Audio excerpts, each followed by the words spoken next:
Ang sarap lang guys. Tingnan mo. Tingnan nyo to ha. Ano kaya't lagyan nyo ng caption to?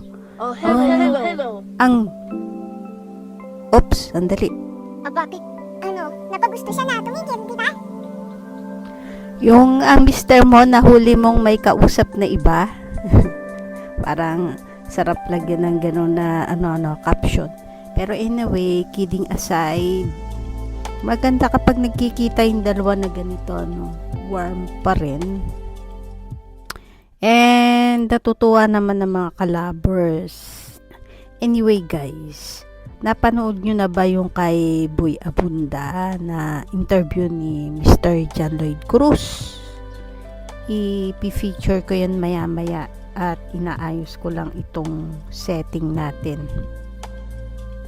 At muling nabuhay ang mga lovers. Anyway, mga katoto, ito naman ay napapag-usapan lang.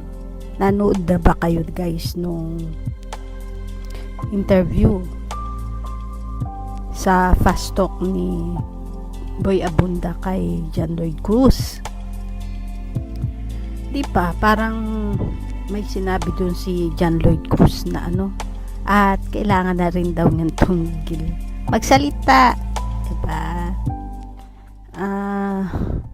Pagka nagkikita sila, maraming nakikita ang lovers. 2020 vision nga eh.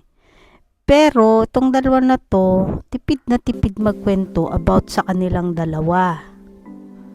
Diba? Sasabihin lang about kung paano sa magkatrabaho sa iba, kung ano ang ugali ng isa't isa. Pero yun dun sa how their relationship prosper, wala.